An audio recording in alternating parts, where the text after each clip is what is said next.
Research में भी बताई थी कि इंडक्टिव का मतलब क्या होता है। इंडक्टिव का मतलब है कि मेरी जो रिसर्च का जो टाइप है वो कौन सा आ गया, क्वालिटी। हम्म। क्वालिटी आई तो मेरा क्या हो जाएगा, सब्जेक्टिव स्टडी होगी। सब्जेक्टिव। सब्जेक्टिव है तो मेरी क्या होगी, थ्योरी। थ्योरी है, हम थ्योरी हम्म। डेवलप कर रहे हैं। ठीक है, हम्म। थ्योरी डेवलप कर रहे हैं। यहाँ पे ऐसे क्या कह रहा है कि इंडक्टिव अप्रोच में क्या करते हैं हम, पहले हम, जैसे अब मैंने आपको बताया था कि इंडक्टिव अप्रोच में क्या कहते हैं कि जब हमें कोई चीज को सब्जेक्टिव पढ़ना है तो हम सिर्फ उसी पर्टिकुलर सब्जेक्टिव को चीजें क्रिएट करते हैं। ठीक है। हम्म। ठीक है। और मेरे पास इंडक्टिव सब इंडक्टिव रीजनिंग में क्या था, इंडक्टिव में मेरे पास थ्योरी ऑलरेडी थी। ठीक है, हम्म। सिर्फ मैं क्या कर रही थी, हाइपोथेसिस डेवलप करके उसकी टेस्टिंग कर रही थी। यहाँ पे क्या है, मुझे थ्योरी को डेवलप करना है।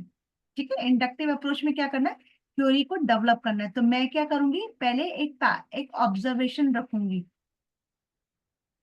जैसे मैंने आपको एक एग्जांपल दिया था कि आप एयरपोर्ट पे बैठे हुए हो और आपकी फ्लाइट लेट हो गई। ठीक है, आपके बगल में चार लोग और आ गए और आपने ऐसे कैलकुलेशन किया तो आपको पता चला कि आपकी भी जो फ्लाइट है उसका जो रेट है वो आपके डिस्काउंटेड रेट पे टिकट्स हैं।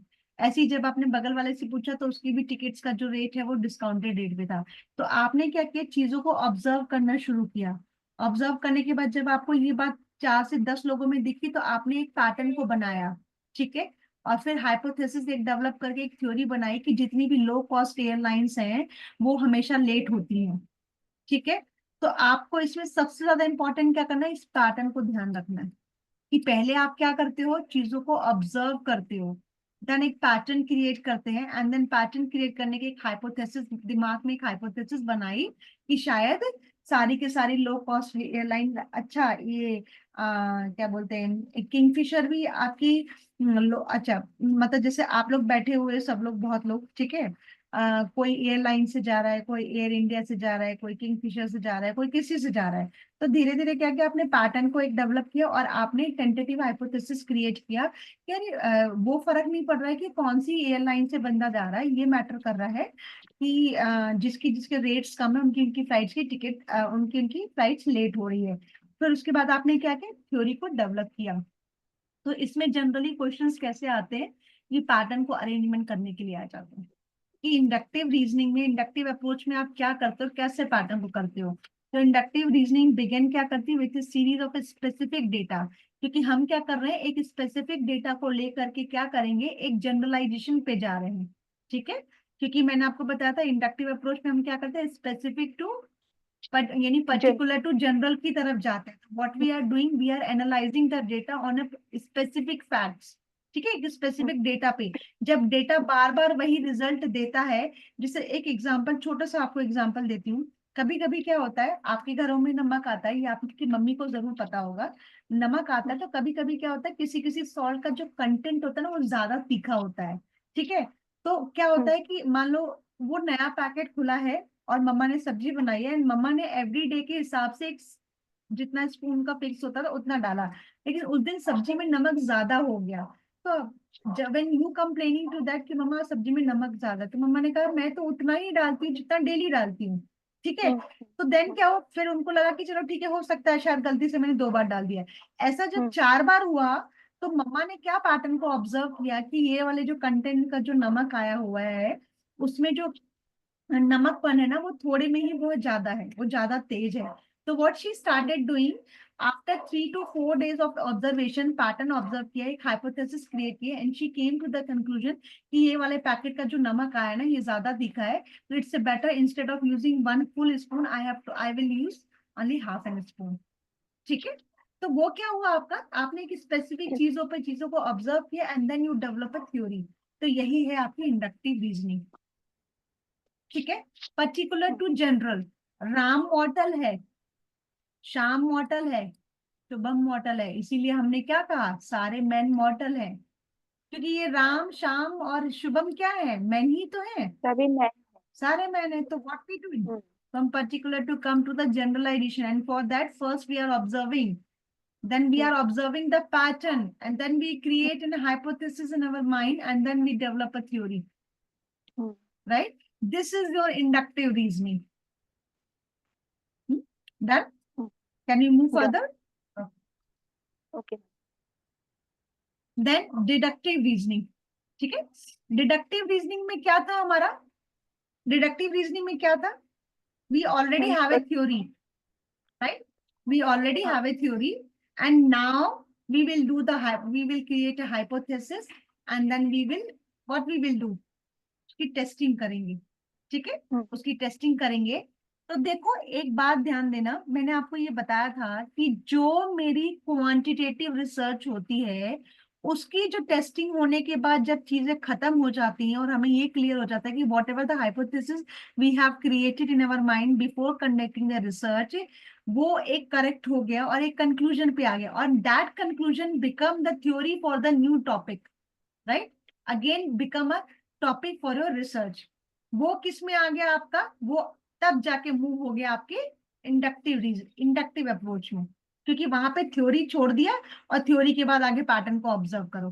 तो सेम इसमें क्या है, देखो इसमें, देखो इसमें कैसे पैटर्न जा रहा है, इंडक्टिव इंडक्टिव रीजनिंग में पैटर्न कैसे जा रहा है, ऐसे जा रहा है।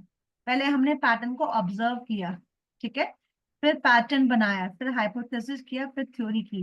लेकिन इन डिडक्टिव रीजनिंग में क्या है, मेरे पास थ्योरी ऑलरेडी है, मैं हाइपोथेसिस क्रिएट कर रही हूँ, चीजों को ऑब्जर्व कर रही हूँ, and then we have come to the conclusion कि yes I have created an hypothesis that if we give the chyawanprash to the young generation it will help to increase their immunity level, ठीक है।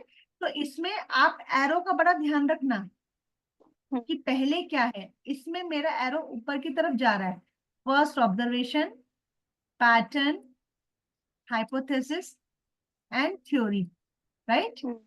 और यहां से start होती है theory, then hypothesis, then observation and then confirmation, क्योंकि मेरे पास उसमें थ्योरी है ना, थ्योरी है, ठीक है, क्योंकि मेरे पास थ्योरी है, तो मैं उस थ्योरी को प्रूव करने के लिए मैं क्या करूंगी, क्वांटिटेटिव फॉर्म में डेटा को कलेक्ट करूंगी। तो my study will be on objective based, याद आ रहा है जो रिसर्च में हमने करा था, सेम पैटर्न है इसमें, बस थोड़ा सा आपको इसमें पैटर्न का थोड़ा ध्यान रखना है कि कैसे ऊपर जा रही है और कैसे नीचे जा रही है, ठीक है। अब जैसे मैंने आपको बताया कि जो डिडक्टिव अप्रोच थ्योरी क्या है, मेरी जनरल टू पर्टिकुलर में जा रही है। अगर मैं कहती हूँ कि सारे मैन मॉर्टल हैं, सारे के सारे आदमी मरणशील हैं, तो चाहे मैं क्यों ना हूँ, चाहे बाकी की जनरेशन क्यों ना हो, चाहे बाकी जो पहले की जो जनरेशन चली रही वो क्यों ना हो, इट मीन्स कि दे आर इंक्लूडिंग ऑल, ठीक है, समझ आया। यही है आपकी इंडक्टिव और डिडक्टिव रीजनिंग वाला पार्ट। अब इसमें क्या हो रहा है, इंडक्टिव रीजनिंग क्या हो रही है हमारी, दो डिडक्टिव रीजनिंग के पहले टाइप बता देती हूँ क्या होता है। डिडक्टिव रीजनिंग ये मेरा एक आर्ग्यूमेंट हो गया, एक आर्ग्यूमेंट इंडक्टिव रीजनिंग हो गया और डिडक्टिव हो गया, जो मैंने आपको यहाँ पे समझा दिया। अब मेरा जो इंडक्टिव है वो दो तरीके से हो सकता है, जैसे कि एक एग्जाम्पल बताओ, जैसे मैंने आपको यहाँ पे इंडक्टिव अप्रोच दिया, इंडक्टिव में मैंने क्या किया, Ram is mortal, Shyam is mortal, Shubham is mortal, so all man are mortal, ठीक है। जब मैंने आपको ये पूरा आर्ग्यूमेंट दिया, तो मेरा आर्ग्यूमेंट या तो बहुत स्ट्रांग होगा या वीक होगा। बहुत स्ट्रांग का मतलब क्या हो गया कि मेरे सारे के सारे प्रोमाइसेस ट्रू हैं एंड कंक्लूजन भी ट्रू है, ठीक है। यहाँ तक कोई कंफ्यूजन? दो प्रीमाइसेस ट्रू होगा तो कंक्लूजन भी ऑटोमेटिकली ट्रू ट्रू हो जाए। हाँ, मतलब ये अच्छा। इंडक्टिव में inductive reasoning are of two type, दो टाइप की इंडक्टिव रीजनिंग मैंने आपको बताई है, जिसमें मैंने आपको बोला कि एक स्ट्रांग होता है और एक वीक होता है।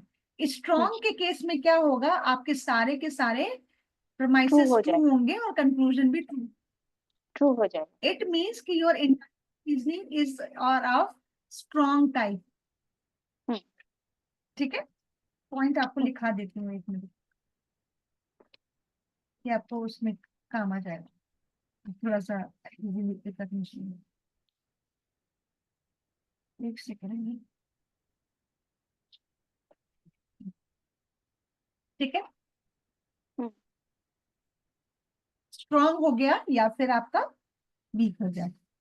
अब अब स्ट्रांग के ना दो टाइप हो गए, कोगेंट और अनकोगेंट, लिखो स्ट्रॉन्ग के कोगेंट और अनकोगेंट। कोगेंट का मतलब क्या हुआ?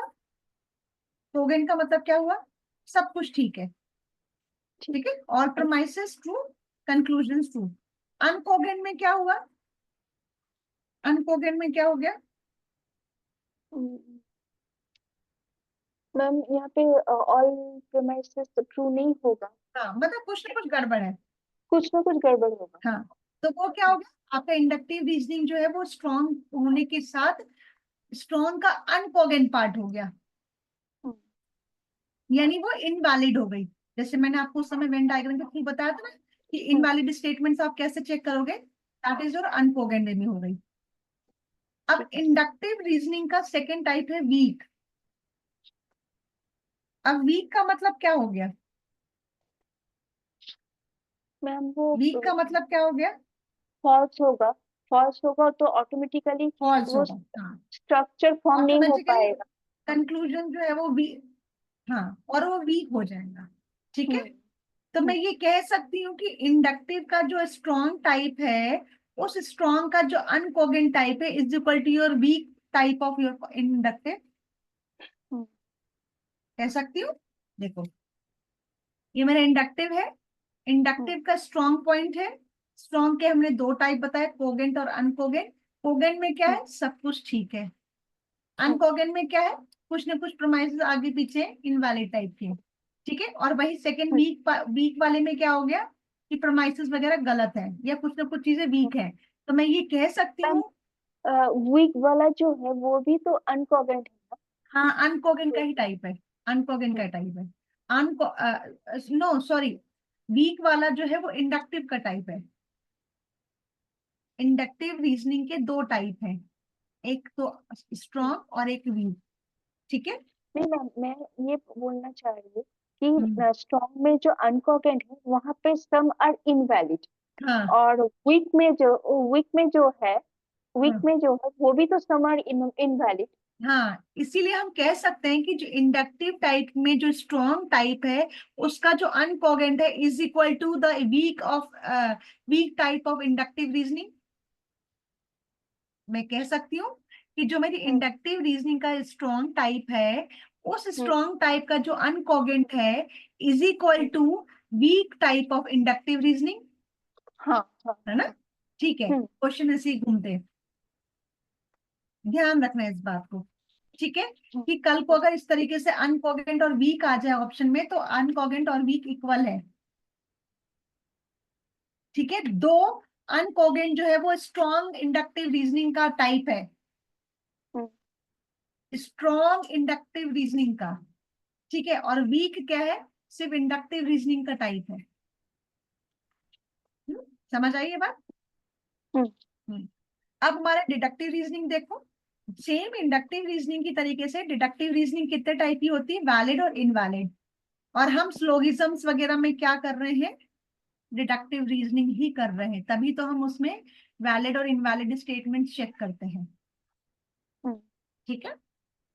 तो जो भी हमारे कैटेगरिकल प्रपोजिशंस और ये सब जो स्लोगिज्म्स वगैरह हम पढ़ रहे हैं वो हम डिडक्टिव रीजनिंग के हिसाब से पढ़ रहे हैं, क्योंकि उसमें हमें स्टेटमेंट्स वगैरह देखने होते हैं कि कौन से वैलिड है और इनवैलिड है। तो डिडक्टिव रीजनिंग कितने टाइप की होती है? वैलिड और इनवैलिड, ठीक है। वैलिड में हम्म, कि आपकी सारी चीजें सही हैं, तो valid are of two types, जिसको हम कहते हैं साउंड और अनसाउंड। साउंड में क्या हुआ? आपके सारे प्रोमाइसेस ट्रू हैं, और अनसाउंड में क्या हो गया? कुछ ना कुछ कुछ गड़बड़ ना है, कुछ गलत समझ। हाँ, कुछ ना कुछ गड़बड़ है। या तो कंक्लूजन पूरा, कंक्लूजन सही है, प्रोमाइसेस गलत है, या प्रोमाइसेस हम्म, सही है, कंक्लूजन गलत है, ठीक है, कुछ ना कुछ हम्म, गड़बड़ है। वही डिडक्टिव रीजनिंग का सेकंड टाइप क्या है? इनवैलिड। इनवैलिड मतलब कुछ ना कुछ गड़बड़ है, यानी अगर हम्म, प्रोमाइसेस सही है तो उसके हिसाब से कंक्लूजन गलत है, अगर कंक्लूजन सही है हम्म, तो उसके हिसाब से प्रोमाइसेस गलत है, ठीक है। तो हम्म, अब इसमें मैं हम्म, ये कह सकती हूँ कि जो डिडक्टिव रीजनिंग का वैलिड पार्ट है और वैलिड का जो हम्म, अनसाउंड है is equal to invalid part of deductive reasoning, हम्म, हम्म, ठीक है। हम्म, अब उसी के बेस पे मैं ये कह सकती हूँ invalid part of deductive hmm, reasoning is equal to weak part of inductive, हाँ मैं ठीक है। वही बोलने जा रही थी। कह सकते हैं, हाँ। हाँ, अब मैं ये भी कह सकती हूँ कि जो invalid and sound part of deductive reasoning is equal hmm, to uncogent and weak part of inductive reasoning. Hmm, Huh? Inva- in, invalid and unsound part of deductive reasoning is hmm, equal to uncogent and weak part of inductive reasoning. कह हम्म, सकती हूँ मैं, हम्म, क्योंकि दोनों में promises में कुछ ना कुछ दिक्कत हो रही है या कंक्लूजन में दिक्कत है। हम्म, चाहे आप हम्म, ये वाला पार्ट देख लो पूरा, हम्म, ठीक है, चाहे आप ये वाला पार्ट देख लो पूरा, हम्म, ठीक है। यहाँ तक कोई कंफ्यूजन? ठीक है मैम। समझ आया ये पार्ट? अच्छे से समझ। अच्छे समझ में आया? हाँ। चलो, बहुत बढ़िया है। अब हमको करना है ये, अब हम करेंगे कुछ इंडक्टिव हम्म, आर्ग्यूमेंट के फॉर्म्स। ठीक है, ये मैंने आपको ऑलरेडी दिया है कि इंडक्टिव के क्या क्या फॉर्म्स हैं। इंडक्टिव में हम्म, हमने क्या बोला था, हम कहाँ से जा रहे हैं, पर्टिकुलर टू जनरल से जा रहे हैं। ठीक है, तो हम्म, इसमें कितने कितने टाइप्स हैं, इसमें है आपका prediction, argument from analogy, generalisation, authority, sign and casual inferences. ये क्या है आपके इंडक्टिव आर्ग्यूमेंट के फॉर्म्स हैं। अब प्रेडिक्शंस का मतलब क्या होता है, प्रेडिक्शन का मतलब क्या होता है कि कोई भी कुछ घटना हुई है, हाँ, उसके पहले हमने प्रिडिक्ट कर लिया। हम्म, तो हमने एक प्रिडिक्शन कैसे दिया, कुछ एक आधी जनरल चीजों को देख के हमने कॉमन चीजों पे प्रिडिक्शन दे दिया। बादल देखे हम्म, हमने 4 बार 6 8 बार ये एक्सपीरियंस किया था कि जब जब बादल काले होते हैं तब तब बरसात होती है। तो ये क्या हो गया, अगर आप लिखना चाहो तो आप एक आधी लाइन लिख सकते हो प्रिडिक्शन की बेस, प्रिडिक्शन में लिखो,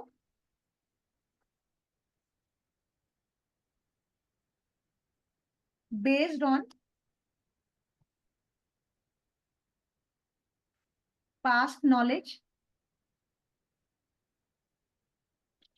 in order to make a claim about the future।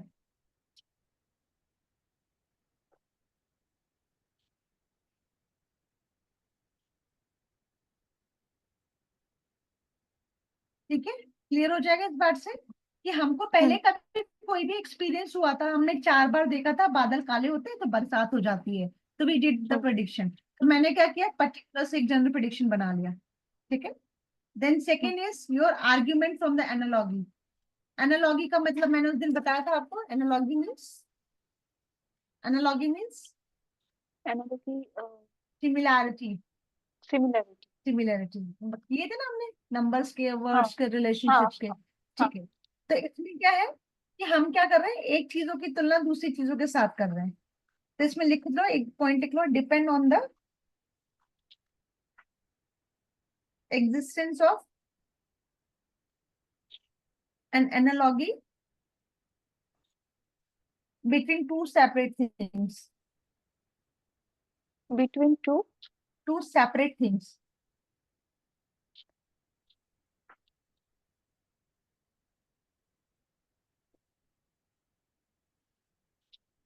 ठीक है, हम्म, थर्ड है जनरलाइजेशन। जनरलाइजेशन लिखो,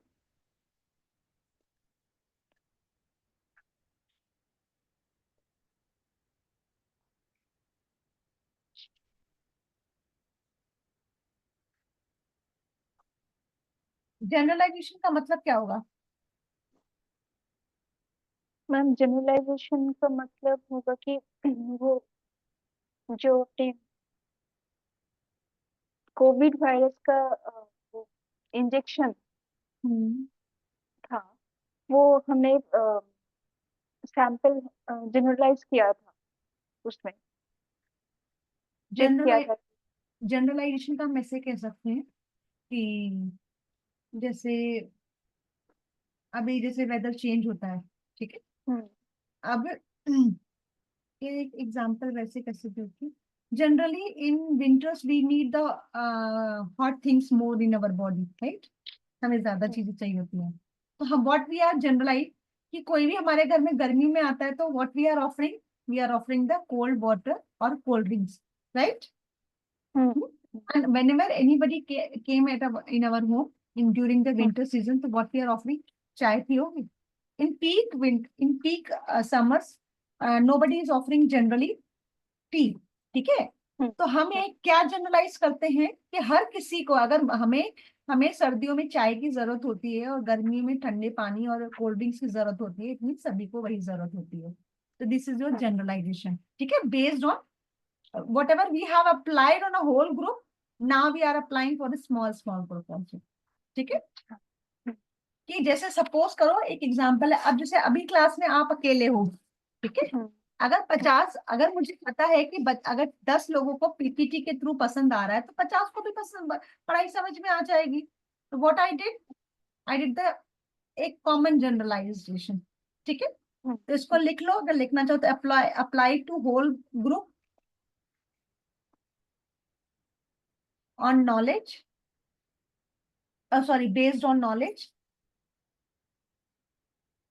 gained from a small group of people.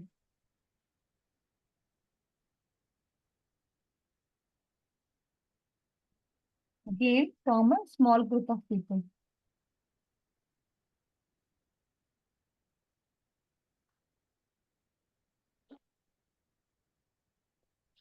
ठीक है? लिख ले. Then authority. अथॉरिटी का क्या हो गया?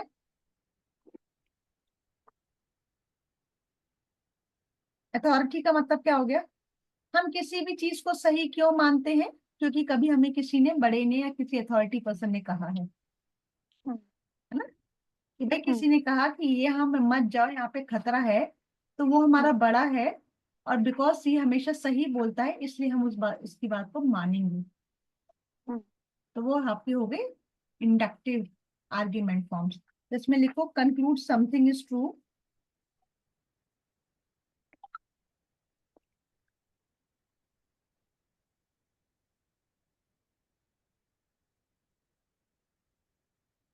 एक मिनट.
हम्म, ठीक है।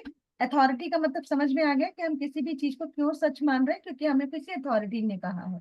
ठीक है। Then sign. हम्म, साइन का मतलब क्या हो गया? साइन का मतलब क्या हो गया? जैसे आप रोड वगैरह में जाते हो, तो कभी अगर हम्म, आपको रोड का कोई रूट नहीं पता होता, व्हाट यू आर डूइंग, हम साइन देखते हैं कि साइन देखते जैसे कभी हम कहीं पे हाईवे से ट्रैवल कर रहे हैं। होते हैं, तो रोड का साइन देख करके हम कहते हैं कि हमें अगर कहीं जाना है तो हमारा ये रूट फॉलो करना है या फिर हमें डाइवर्जन लेना है। तो what we are doing, sign जो है वो आपको क्या करा रहा है, पर्टिकुलर से जनरलाइजेशन पे लेके जा रहा है ना? कि भाई धीरे धीरे हमें हमें एक जनरल, हमने देखा कि भाई यहाँ ये रोड ऐसे जा रहा है, ये रोड ऐसे जा रहा है, तो हम वहां से निकल गए। तो साइन का आप लिखना चाहो तो बेस्ड ऑन नॉलेज।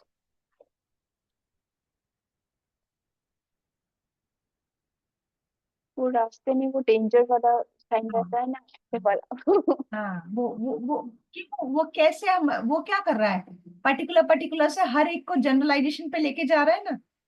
हर एक आप वहां से गुजरोगे उसको वो डेंजर ही दिखाएगा, मैं गुजरूंगी वो डेंजर ही दिखाएगा। ऐसा नहीं कि वो किसी को डेंजर दिखाएगा और किसी को दिखाएगा कि नहीं पॉजिटिव एस्पेक्ट्स है। वो सबको ही वो एक जनरल जनरल पब्लिक के लिए लगाया गया है कि भाई इसको देख के लोग समझ जाए कि इस रूट से नहीं जाना है, क्योंकि डेंजर का साइन है यहाँ पे। ठीक है। तो based on knowledge gain from a sign about what the sign claims to mean.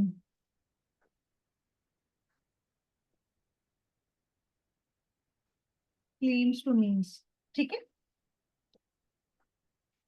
Then लिख लिया। हम्म, Then casual inferences, ये लास्ट वाला, casual inferences। Casual inferences का मतलब क्या होता है?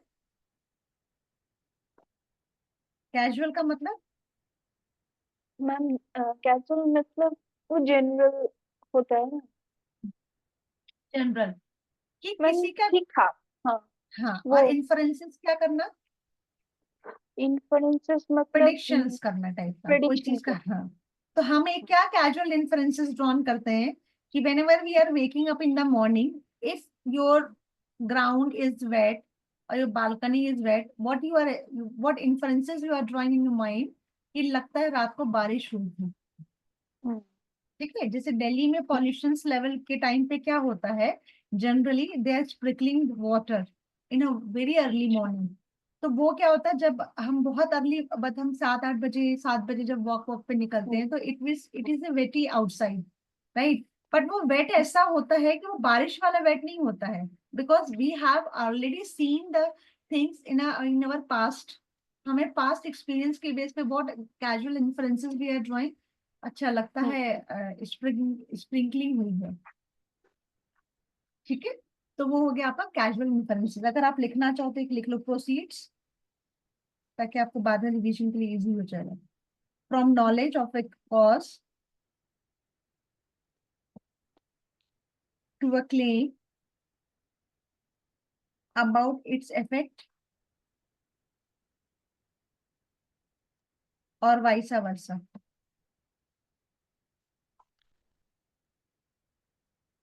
That knowledge of an effect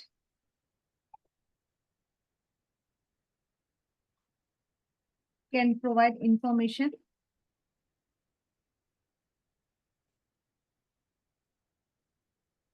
about its causes.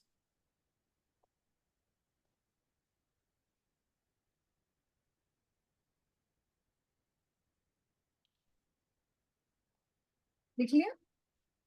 हम्म, जैसे गर्मियों में हमें बर्फ चाहिए होती है फ्रिज में। ठीक है। हम्म, तो हम क्या करते हैं, काफी गर्मी पड़ रही है, हमें अगर शाम को हमारे यहाँ गैदरिंग है, ठीक है, और हमें हम्म, शाम को काफी सारा ठंडा पानी चाहिए और बॉटल्स हम नहीं अवेलेबल करा पाएंगे, तो व्हाट वी विल डू, कि हम क्या करेंगे, हमारे यहाँ शाम को पार्टी है, तो अर्ली मॉर्निंग जब भी हम उठेंगे, तो हमने क्या किया, पानी भर भर के फ्रीजर में रख दिया। तो हम क्या हम्म, एज्यूम करेंगे, हम एक कैजुअल इन्फ्लुएंसेस क्या ड्रॉन करेंगे, कि शाम तक बर्फ जम जाएगी, तो वो हमारे को शाम हाँ, की पार्टी में जब हमारे गेस्ट आएंगे तो उनके लिए ठंडे पानी सर्व की कर व्यवस्था सकते हो जाएगी। ठीक है। तो ये क्या हुआ, कैजुअल इन्फ्लुएंसेस ड्रॉन किया हमने। ये आपके क्या हो गया, इंडक्टिव आर्ग्यूमेंट के फॉर्म हो गए।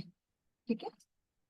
ये वही वाले पॉइंट्स है जो मैंने आपको लिखा है, ये आपको पीपीटी में शेयर करूंगी।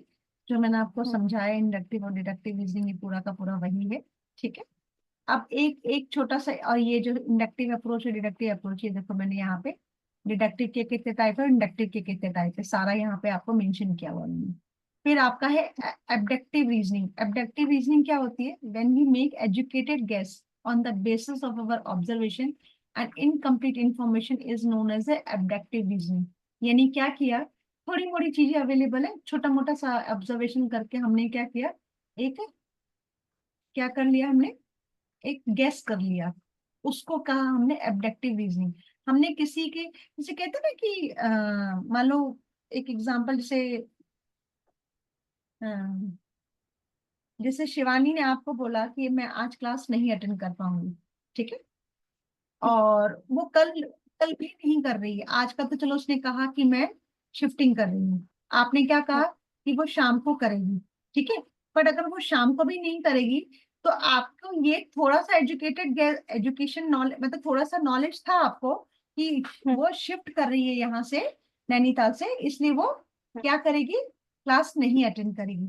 लेकिन अगर उसने आज भी नहीं अटेंड, आज इवनिंग की भी नहीं अटेंड करी, और कल मॉर्निंग की भी नहीं अटेंड की, और कल इवनिंग की भी नहीं अटेंड करी, तो आपके पास जो भी इंफॉर्मेशन अवेलेबल अवेलेबल थी उसके बेसिस पे आप क्या करोगे, लगता है अभी उसकी शिफ्टिंग पूरी नहीं होगी, नहीं हुई हम्म, होगी, तो कहीं ऐसा तो नहीं उसकी तबीयत खराब हो गई होगी, कहीं ऐसा हम्म, तो नहीं उसके यहाँ नेटवर्क चला गया होगा, ठीक है मैम, शायद उसके यहाँ नेटवर्क नहीं, इसलिए वो आज भी क्लास नहीं कर रही है।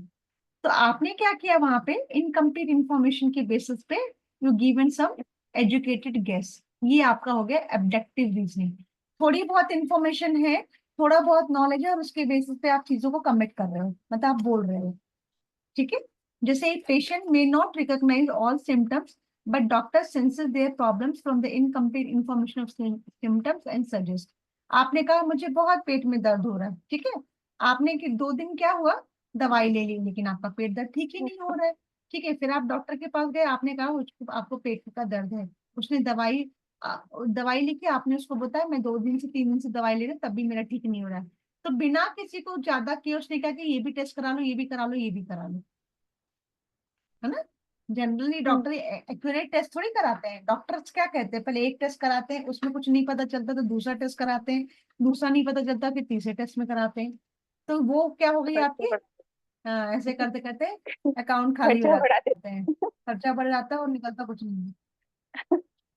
ये हो गई आपकी एब्डक्टिव रीजनिंग, ठीक है। समझ आया इंडक्टिव रीजनिंग, एब्डक्टिव रीजनिंग और डिडक्टिव रीजनिंग और इसके टाइप्स, हम्म, ठीक है। हम्म, अब हम करते हैं इंडियन फिलोसफी, मेन पार्ट हमारा, इसको थोड़ा ध्यान से समझना, इतना टफ भी हम्म, नहीं है और इतना इजी भी नहीं है, बट आप उसको हम्म, ढंग से करोगे तो ये चीजें अच्छे से हो जाएंगी आपकी, ठीक है। इसका क्या करोगे, जैसे मैंने आपको सिलेबस भी अभी थोड़ी देर पहले दिखाया था, कि इसमें क्या है, एक सेकेंड है ना, मैं इसको थोड़ा सा आपको लिखाने वाला पॉइंट है, क्योंकि कुछ कुछ पॉइंट्स आपको लिखाऊंगी ना इसमें, तो बिल्कुल एक्यूरेट, जब आपको रिवीजन करना होगा तो इजी हो जाएगा आपके लिए। ये ये पार्ट थोड़ा सा मुझे खटकता है। वो मैं समझती हूँ, ये एक्चुअली ना, जो नॉन जो साइंस साइंस के बच्चे ना, ये काफी खटकता है ये पार्ट, नहीं उनको क्लैरिटी हो पाती है। पर चिंता की बात नहीं है, हम समझाएंगे आराम से, डोंट वरी अबाउट दैट, इतने प्यार से समझाएंगे समझ में आ जाएगा, हाँ ठीक है मैम। है ना, प्यार से समझाएंगे, डांटेंगे नहीं, मारेंगे भी नहीं, मार तो सकते ही नहीं यहाँ से, ठीक है? वैसे भी ज्यादा इतनी जल्दी हाथ नहीं उठता मेरा, बहुत, जब बिल्कुल पेशेंस खत्म करा दोगे ना मेरा, उस दिन उठ जाएगा।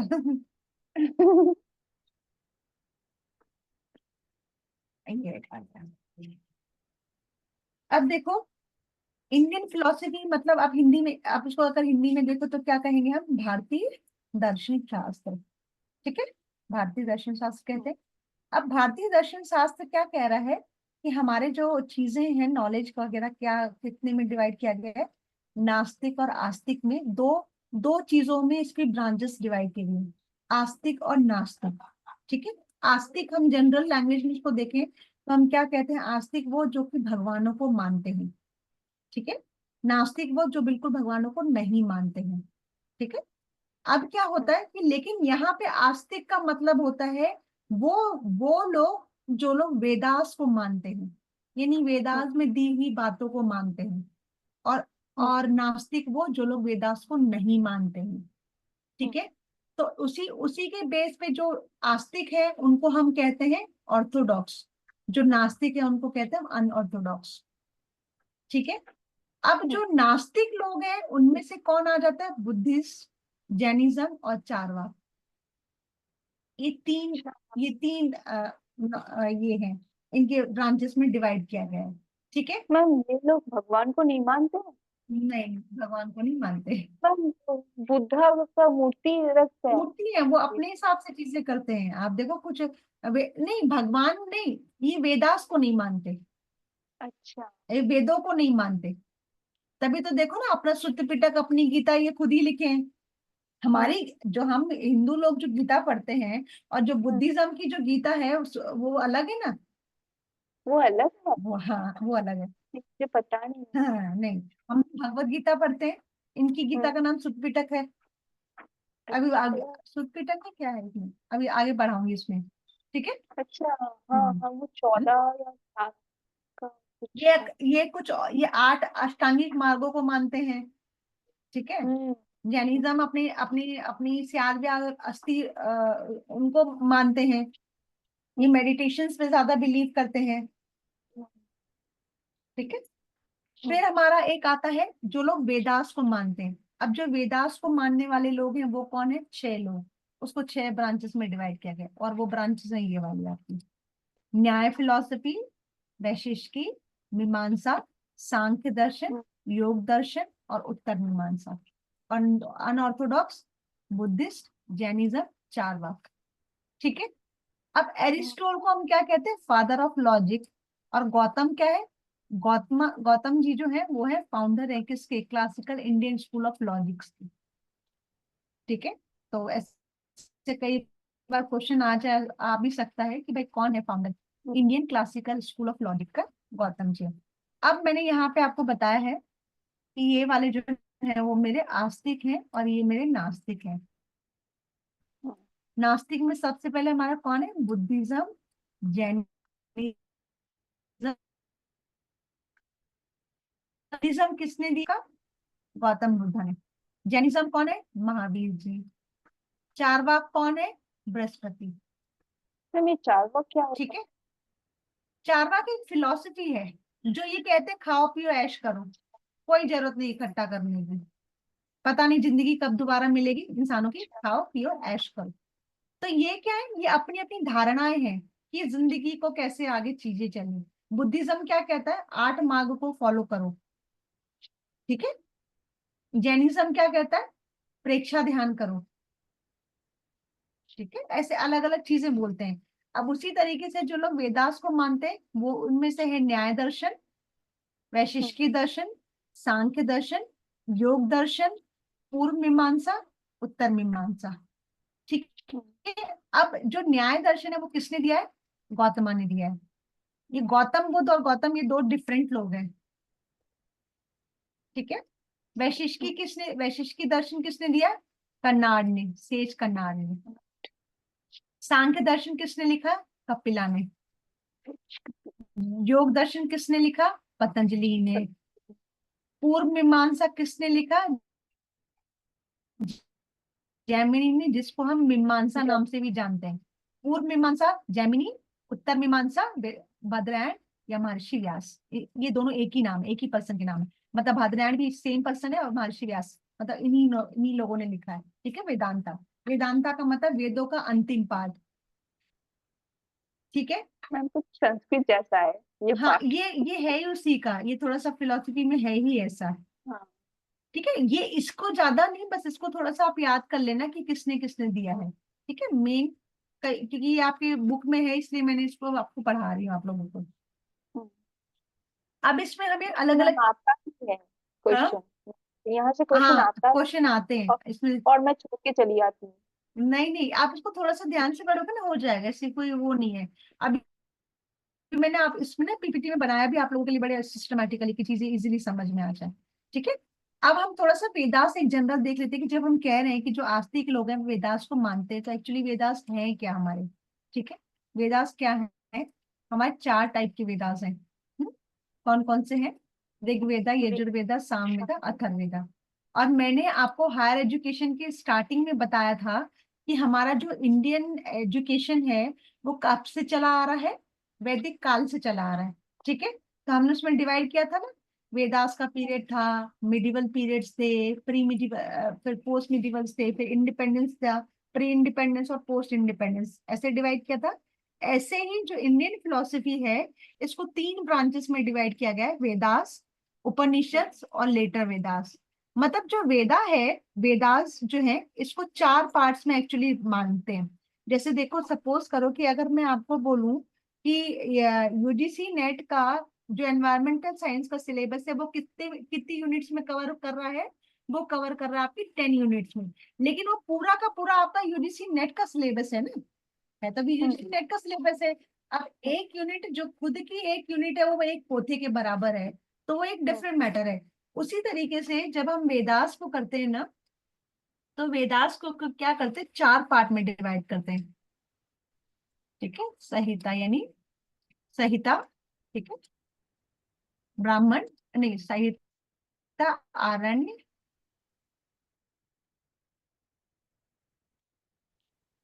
मैम की वीडियो रुक गई।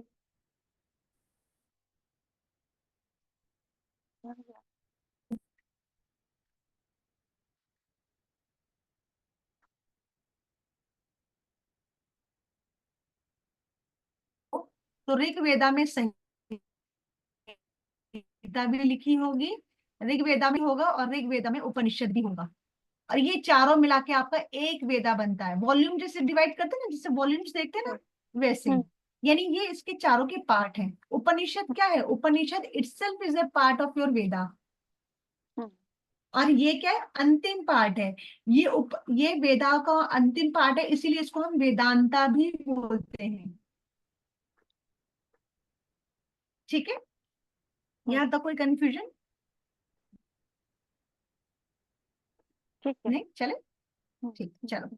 अब जैसे ये वेदास है हमारे, ये हमने 1500 से 800 बीसी से है। अब हम्म, इसमें मैंने आपको देखो बताया दैट ये text is layered consisting of Samhita, Brahmana, आर्यन और उपनिषद। मैंने बताया ना कि वेदास में ये हम्म, सारी चीजें इंक्लूड है। अब मेन हमारा पहला क्या आता है, ऋग वेदा जो है is the four text and is a collection of 10 books mandals. इसमें कितनी कितनी 10 बुक हैं जिसको हम मंडल्स के नाम से जानते हैं। ह्याम्स, सूत्र, कितने वर्जन, 10600 वर्जन।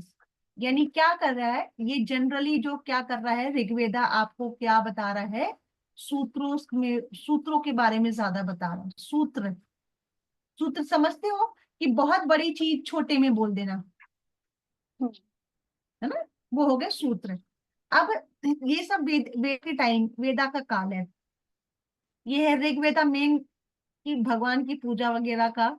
सामवेदा मतलब ये आपका उसके बारे में बताता है, किसके बारे में, म्यूजिक्स के बारे में। ठीक है, ओरिजिन ऑफ म्यूजिक शब्द।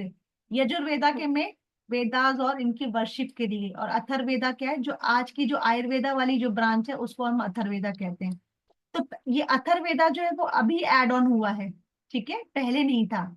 इसीलिए हम्म, अगर कोई क्वेश्चन ऐसा आता है कि वेद त्रय कितने हैं, तो वेद त्रयी में आपका ऋग्वेदा, सामवेदा और यजुर्वेदा इंक्लूड होगा, अथर्ववेदा तीन इंक्लूड पे। नहीं होगा। हाँ, अच्छा। वेद त्रयी मतलब 3 वेद वेदा। त्रय, तो तीन उसमें वेद। ऋग्वेदा, ये सामवेदा और यजुर्वेदा। अब यजुर्वेद। अथर्ववेदा रिसेंट का है, ये हमारे वेद त्रयी में इंक्लूड नहीं है क्योंकि ये अभी आया है।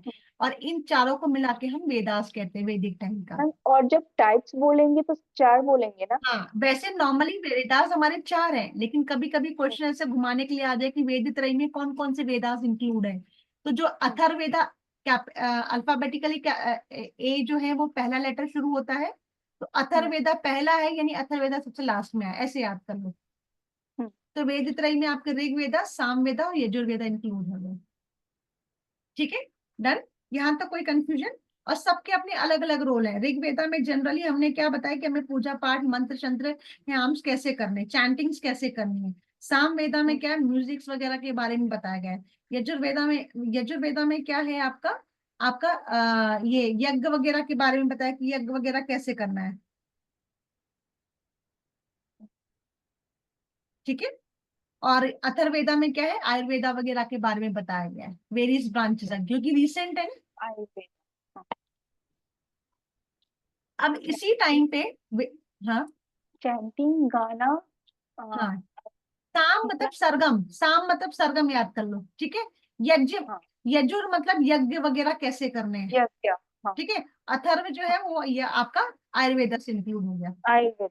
आयुर्वेदा से, ठीक है। ऐसे अपने राइम्स बना के जैसे भी आपको कंफर्टेबल हो वो कर सकते हो। अब देखो, ये चार वेदास हैं, ये पूरा डिस्क्रिप्शन है इसमें। चार वेदास है, ऋग्वेदा, यजुर्वेदा, सामवेदा, अथर्ववेदा, हम्म। ठीक है। अब गीता में श्री कृष्ण ने कहा है कि मैं गीता का सामवेद हूँ, यानी मैं गीता का म्यूजिक हूँ। आवाज आ रही है, नहीं आवाज मैम, आ रही है निकिता? रुक गई थी मैम। अब अभी ठीक है, अभी आ रही है। हाँ, अब ठीक है। हाँ, तो वो क्या कहता है, श्री कृष्ण बोलते हैं कि मैं गीता का सामवेद हूँ, ठीक है। तो अब ऋग्वेदा में कितने मंत्र हैं, 10,500, यानी मंत्रों के दृष्टिकोण से ऋग्वेदा आपका सबसे बड़ा है। अब ब्रांचेस की दृष्टिकोण से आपका सामवेदा बड़ा है। मंत्र और branches are the different things, ठीक है। अब वेदों के अंग बताए गए, 6 वेदों के अंग हैं, कौन कौन से हैं ये, शिक्षा, व्याकरण, छंद, निरुक्त, ज्योतिष और कल्प। ये क्या है, वेदों के अंग हैं जिनको हम वेदांगाज बोलते हैं। 6 वेदांगाज, कल को यही क्वेश्चन आ जाए कि कितने वेदांगाज हैं, यानी वेदों के कितने अंग हैं, 6 हैं। कौन कौन से, शिक्षा, कल्प, व्याकरण, निरुक्त, छंद, ज्योतिष, ठीक है। और ये उसके उपवेद है। शिक्षा कहाँ, शिक्षा को कनेक्ट किया गया अगर बॉडी पार्ट से देखा जाए तो नोज के साथ, व्याकरण को माउथ के साथ। अगर ज्यादा कुछ याद नहीं होता है तो हमें पता है कल्प, कल्प का मतलब होता है हम कलावा किस में बांधते हैं, इसको याद रखना। कल्प, कल से कल्प, कल से कलावा, कलावा किस में बांधते हैं, हम हाथ में बांधते हैं, हाथ में। ठीक है। छंद, छंद सबको पता है पैर होते हैं, ठीक है, छंद। अब व्याकरण, व्याकरण अगर हम कोई चीज वर्ड बोलते हैं तो हम व्याकरण का नॉलेज है तभी कुछ बोल रहे हैं, तो किससे बोल रहे हैं, मुंह माउथ। से बोल रहे हैं। तो याद रखो वो कौन से पार्ट को डिनोट कर रहा है, मुंह को डिनोट कर रहा है, ठीक है। और निरुक्त और शिक्षा का आप याद कर लो, नोज और ईयर्स, ठीक है। निरुक्तम, निरुक्तम मतलब सुनना, सुनो किससे सुनते हैं हम, कान से सुनते हैं, ठीक है। इस तरीके से चीजों को याद कर सकते हो आप। अब इसके उपवेद कौन कौन से, ऋग्वेद के उपवेद होता है ना, उपवेद का मतलब क्या होता है, इसका दूसरा पार्ट, दूसरी ब्रांच। तो सब आयुर्वेद, डिवीजन। हाँ, आयुर्वेद, आयुर्वेद इसको बोलते हैं। और ये किसने दिया, चरक और सुश्रुत ने दिया, ठीक है। सामवेद का उपवेद कौन है, गंधर्ववेद। गंधर्व यानी, गंधर्व एक वो भी होता है ना, इंस्ट्रूमेंट भी होता है ना। गंधर्व एक इंस्ट्रूमेंट होता है कि नहीं होता है, म्यूजिकल इंस्ट्रूमेंट, गंधर्व देखना। तो सामवेद किसके बारे में बात कर रहा है, म्यूजिक के बारे में बात कर रहा है, इसीलिए उसके उपवेद का क्या नाम है, गंधर्व वेद, ठीक है। और यजुर्वेद क्या करता है, यज्ञ वगैरह के बारे में बताता है।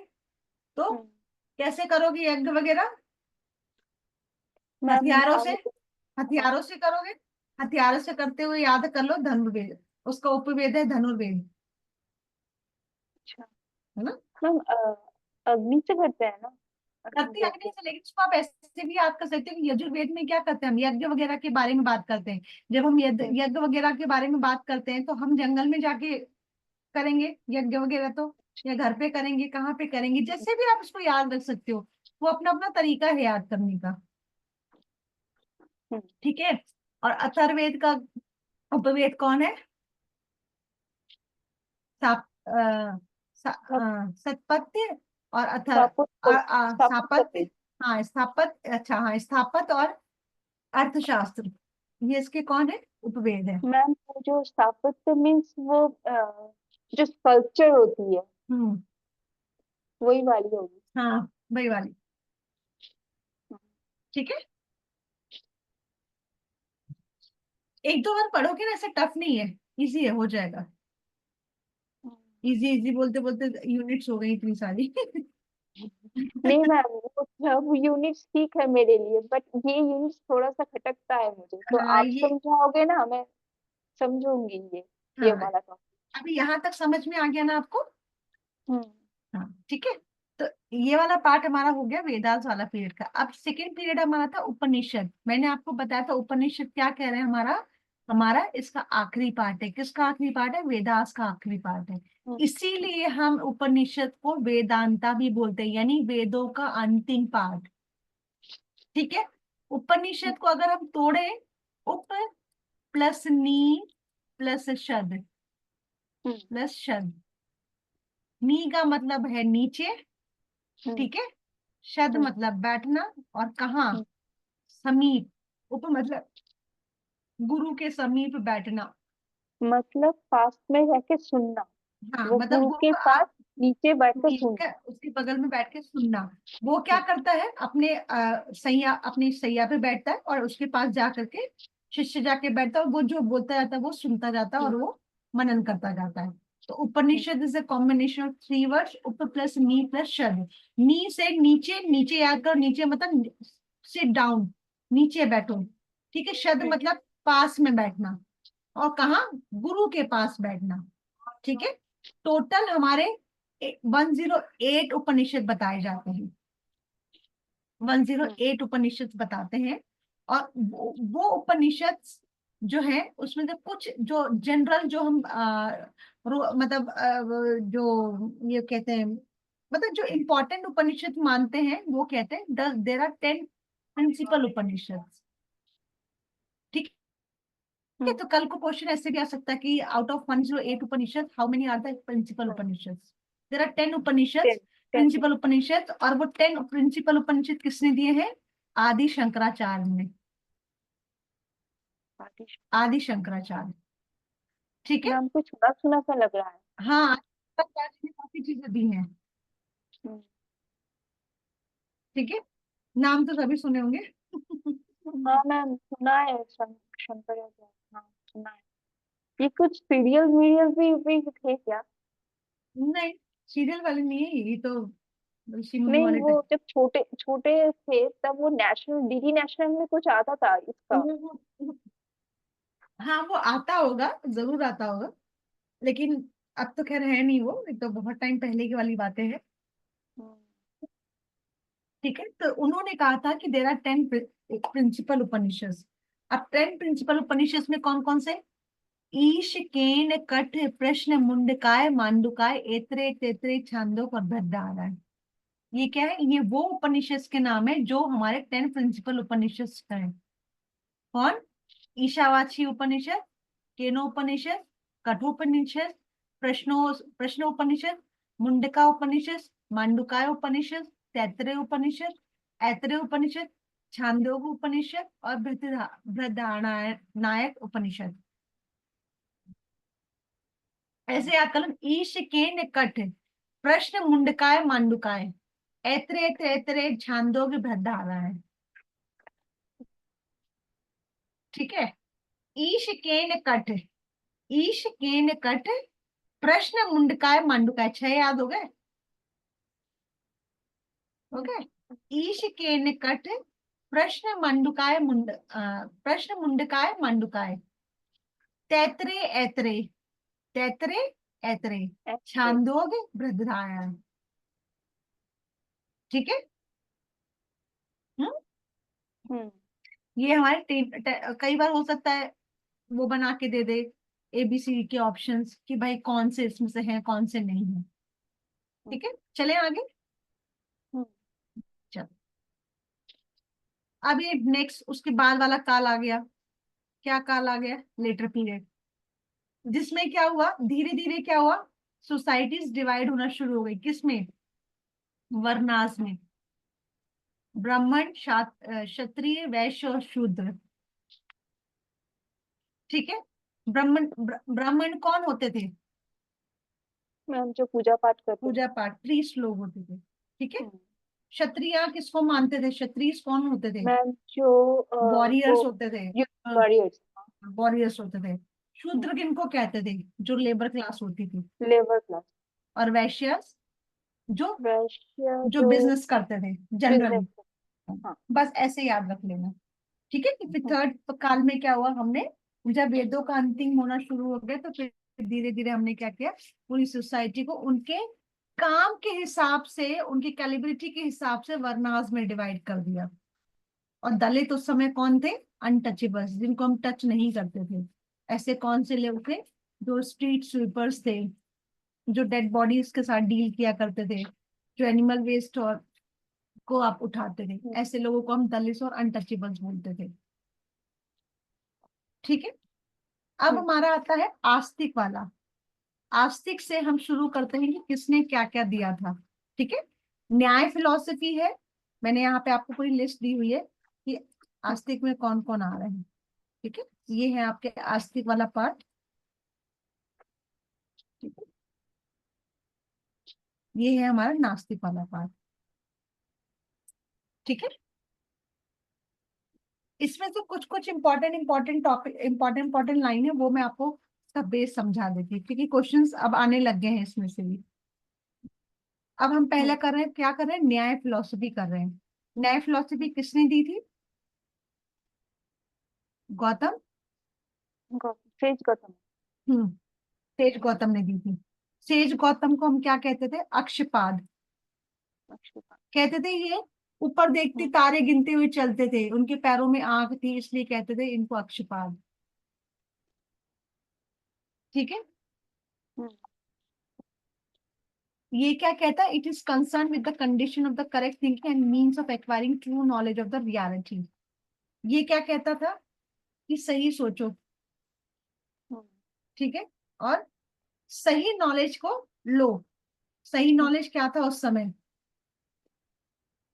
पुरुष और प्रकृति।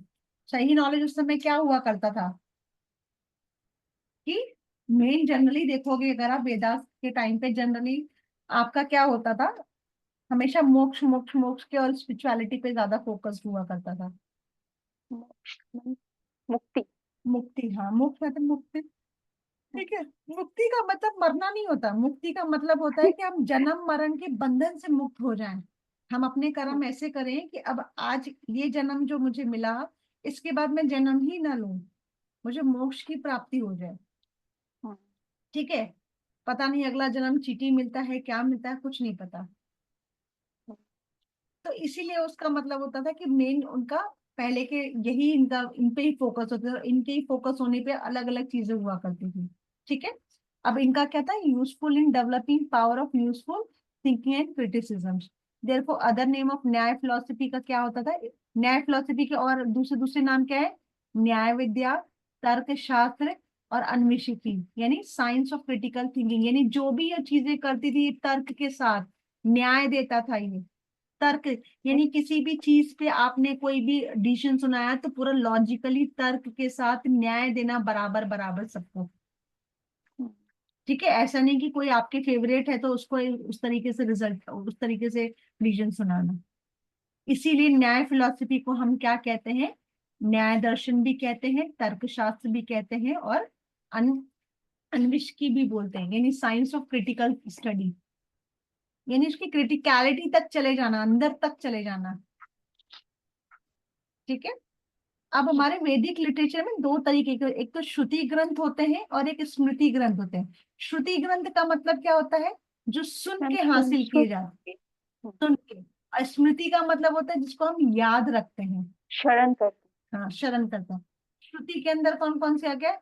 वेदास, ब्रह्मणास, आर्यन और उपनिषद, यानी वेदों का सारा पाठ जो है वो आपका श्रुति ग्रंथ आ गए। स्मृति में कौन कौन से हो गए? आपके जो दर्शन हो गए, गीता हो गई, ये तंत्र विद्या हो गई, उपवेद हो गए, एपिक हो गए, पुराणास हो गए, ये सब क्या है कि स्मृति हो गई, स्मृति। स्मृति ग्रंथ हो गए। ठीक है। चले आगे। कंफ्यूजन तो नहीं आता? ठीक है। देन नेक्स्ट नेक्स्ट आता है हमारा वैशिष्टि दर्शन। वैशिष्टि दर्शन किसने दिया था? सेज कन्नाड ने दिया है। किसने दिया? Says Connaught. सेज कन्नाड ने दिया। ये क्या कह रहा है? The Vaisheshika system hold that the smallest indivisible indescriptible part of the world is an atom। मतलब इस संसार का सबसे छोटा पार्ट क्या है? अणु, यानी एटम। ठीक है।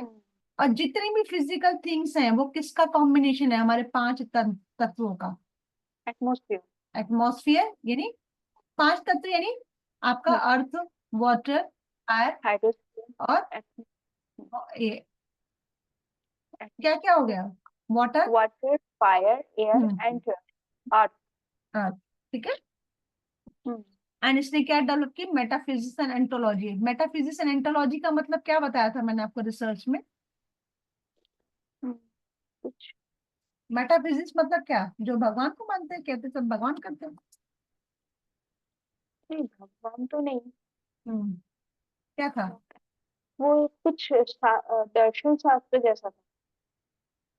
हाँ, तो ये वही है। मेटाफिजिक्स हाँ, ये वही है। और ठीक है, ऑन्टोलॉजी। हाँ, वो वही इसका रिलेटेड था। इससे रिलेटेड है स्टडी। एक लॉजी आ गई थी, यानी स्टडी करना है। हम्म, मेटाफिजिक्स मतलब चीजों के बारे में जानना है। ठीक है। हम्म, हम्म। अब सांख्य दर्शन। सांख्य दर्शन किसने दिया? सेज कपिल ने दिया। सेज कपिल कहते हैं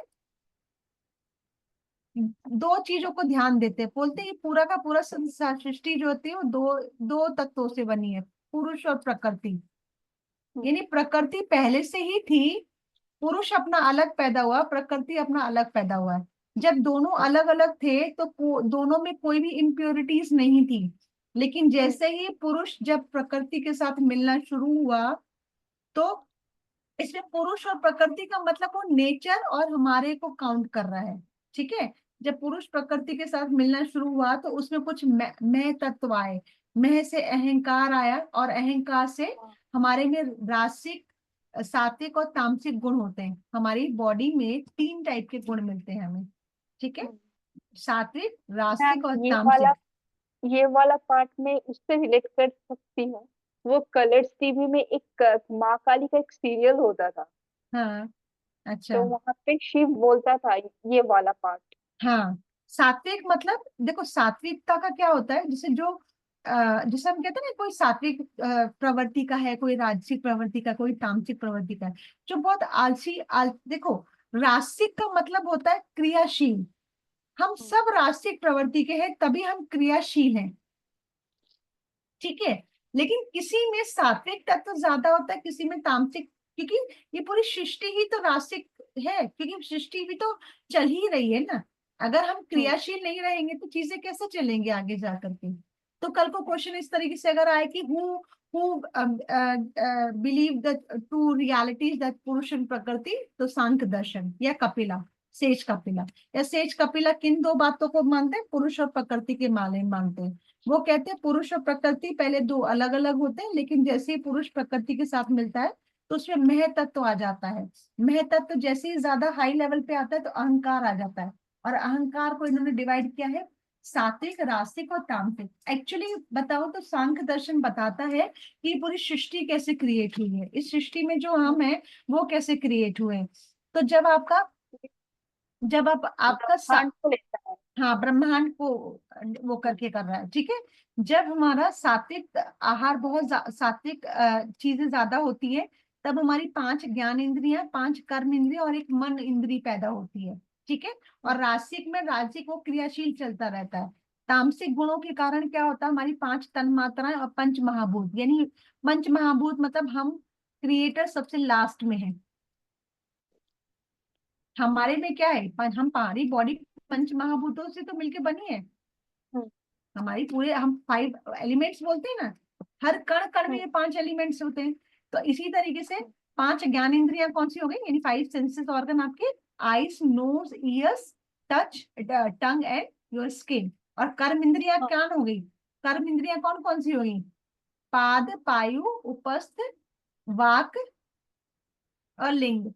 ठीक है। हम्म, पाद मतलब पैर, पाद, पाद पायु, पाद मतलब पैर, पायु का मतलब आपका क्या होगा? वाक मतलब आपकी वाणी, ठीक है। हम्म, उपस्थ का मतलब आपका लिंग, ठीक है, मतलब हम्म, जो रिप्रोडक्टिव चीजें होती हैं। हम्म, एंड देन एक आपका आता है पायु, मतलब जहां से आपका आपकी बॉडी से बाकी सारी चीजें बाहर आती हैं, ठीक है, इनटॉक्सिक मटेरियल कमिंग आउट। तो ये क्या हो गया? अभी कर्म इंद्रिय, ये कर्म करती हैं। हम हाथ से हम्म, काम करते हैं, पैर से करते हैं, ठीक है। सुबह हम वॉशरूम जाके अपना स्टूल पास करते हैं, ये क्या है? हमारी कर्म इंद्रियां हैं, काम करती हैं। और मन क्या करता है? हम्म, हमेशा चंचलता का है। मन भी तो एक इंद्रिय है ना। हम्म। मन कहते हैं हम उभय इंद्रिय। उभय का मतलब कि हमेशा चलता ही रहता है, ठीक है। मैम प्राचीन ऋषि ने जो कहा है, यहाँ पे लिखा है, वो सब साइंटिफिक है। हाँ, ये तो रियलिटी है, हाँ, साइंटिफिक है। हमने पहले वो इसको साइंस, लिख। हाँ, जो साइंटिस्ट है अब के, हाँ वो सब प्रूव कर रहे हैं ये सब, जो हाँ प्राचीन ऋषियों ने करा हुआ है, आगे हाँ, तो वो तो लिखा रियलिटी हुआ है, है। लिखा हुआ है। हाँ, आज आज इसकी वैल्यू है, आज इन चीजों को लोग प्रूव कर रहे हैं साइंटिफिकली, दे आर प्रूवन कि yes hmm, this whole body is. आप देखोगे बॉडी में कभी पानी की कमी हो जाए, हवा, देखो जिसकी बॉडी में वायु का, ये तो एक अलग तत्व है, सात्विक राजसिक और तामसिक, एक वो भी आता है ना, वात पित्त कफ। वात पित्त कफ, किसी की बॉडी में पानी तत्व ज्यादा आ जाए, आप हम्म, देखोगे उसको हमेशा सर्दी रहेगी, उसका हम्म, वात लेवल बढ़ जाएगा, कफ लेवल बढ़ जाएगा बॉडी में, क्योंकि पानी का कंटेंट ज्यादा है। जैसी थोड़ी सी सर्दी हुई, बॉडी में बॉडी का कंटेंट है, सर्दी के कारण उसको कफ बढ़ गया। हम्म, जिसका जिसकी बॉडी में वायु तत्व ज्यादा है, उसको गैस्ट्रिक इश्यू ज्यादा होगा। हम्म, तो ये तत्व तो मिलके बने ही है ना उस तरीके से, हम्म, ठीक है। तो अब फिर इसके बाद क्या है? ये आपकी 5 तन मात्राएं। तन मात्राएं क्या है? शब्द, स्पर्श, रस, रूप, गंध। यानी जो हमारी ज्ञान इंद्रियां हैं, वो क्या करती है? हम आंख से क्या करते हैं? किसी देखते हैं। रूप को देखते देखते हैं, क्या हम्म, देखते हैं? किसी के रूप को देखते हैं। हम्म, आंख, आंख से हो क्या? फिर नाक से हम्म, हम क्या करते हैं? गंध लेते हैं, चाहे गंध वो देते गंध हैं। अच्छी होती है या बुरी होती है, ठीक है। हम्म, कभी वो हम्म, स्मेल बहुत अच्छी होती है, कभी हमें गंदी स्मेल आती है, ठीक है। हम्म, कान हम्म, से हम क्या करते हैं? सुनते हैं, सुन। क्या सुनते हैं? शब्द सुनते हैं। स्किन से, हम्म, त्वचा से हम क्या करते हैं? स्पर्श महसूस करते हैं। हम्म, और टंग से हम क्या करते हैं? स्वाद लेते हैं, किस फॉर्म में? रस के फॉर्म में। टंग से हम क्या करते हैं?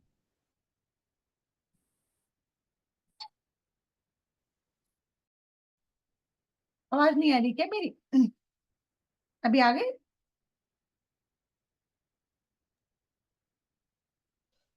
आवाज आ रही है शिवानी? निवेदिता? हाँ मैम, हाँ, वो एक फोन आ गया था, अच्छा ठीक। तो ये किससे कॉल? क्या करते हैं हम?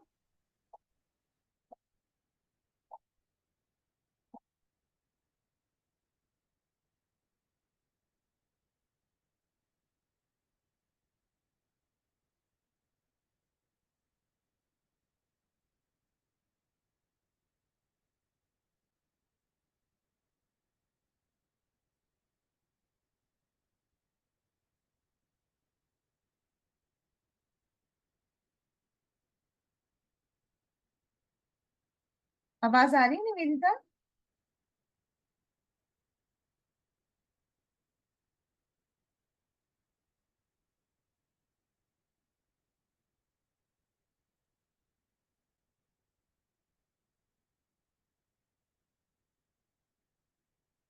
हेलो?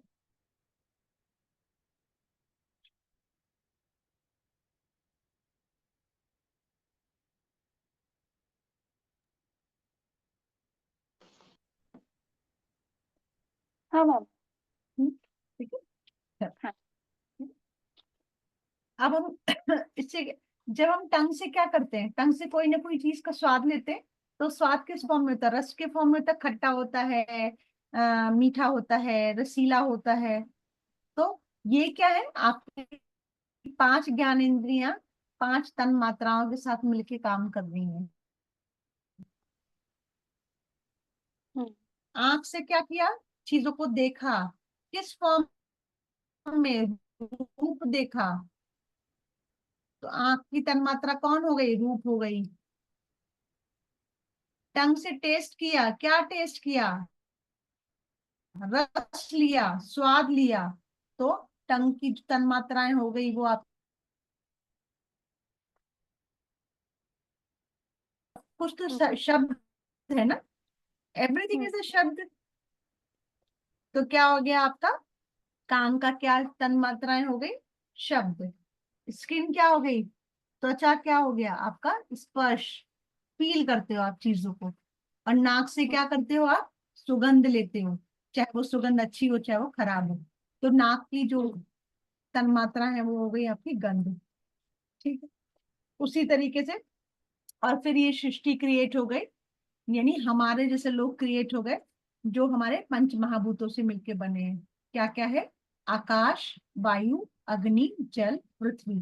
पृथ्वी हैवी चीज होती है, आकाश ऊपर, हम्म, वायु, फिर अग्नि, फिर जल और फिर पृथ्वी। ठीक है, ये उत्पत्ति क्रम है। पहले आकाश बना, आकाश से वायु बनी, वायु से अग्नि बनी, अग्नि से जल बना, और जल से पृथ्वी बनी। ठीक है, और जब इसका इसका डिमोलिशन डिमोलिशन आता है ना, जब ये खत्म होने की स्टेज आती है, तो सबसे पहले पृथ्वी तत्व जाता है, फिर जल जाता है, फिर अग्नि, फिर वायु और फिर आकाश। ठीक है। हम्म? हम्म, तो सांख्य दर्शन क्या कह रहा है, पुरुष और प्रकृति के बारे में बात करा रहा है। पुरुष का मतलब होता है ये सोल को मान रहा है, प्रकृति का मतलब मान रहा है ये पूरा नेचर को, प्रकृति इटसेल्फ पूरा नेचर। पुरुष वो एक आत्मा को मान रहा है। ठीक है, जब आत्मा प्रकृति के साथ मिलती है तो वो इम्प्योरिटीज में कन्वर्जन हो जाती है, हम्म, क्योंकि उसमें बहुत सारी चीजें आ जाती हैं जो प्रकृति में अवेलेबल है। एक नया बच्चा आता है, जब बॉर्न होता है, उसको पता होता है अच्छा क्या होता है, बुरा क्या होता है, कपड़े कौन से अच्छे होते हैं, शर्ट क्या होती है, पैंट क्या होती है, रोटी क्या होती है, सब्जी क्या होती है, दाल क्या होता है, चावल क्या होता है, उसको कुछ पता होता है? नहीं पता होता है ना। वो प्रकृति के कांटेक्ट में आता है, then he comes to know कि गर्मी हो रही है, सर्दी हो रही है, विंटर हो रही है। उसे तो कुछ हम्म, नहीं पता होता है ना। हम्म, तो वो इस सेंस में चीजों को कह रही है कि पुरुष का मतलब सोल है, आत्मा, और प्रकृति का मतलब है आपका पूरा नेचर। और ये इन दो कॉन्सेप्ट को मानता है। ठीक है, हम्म, और ये अपने ये चीजों को इस तरीके से डिवाइड कर रहा है, ये बुक में भी हम्म, दिया हुआ है। चलिए एक पॉइंट और आगे कर लेते हैं और फिर आगे हम फिर कल हाँ मैम, करेंगे। हाँ मैम, ठीक है, फिर आती है हमारी, हाँ, फिर हमारी आती है योग फिलोसफी, योग हम्म, दर्शन। योग दर्शन पतंजलि, पतंजलि सबने नाम सुना है, जो बाबा रामदेव है वो पतंजलि वाले नहीं है। उन्होंने तो सिर्फ अपनी कंपनी का नाम पतंजलि रखा है। एक्चुअली जो योग दर्शन है हम्म, वो महर्षि पतंजलि ने दिया हुआ है।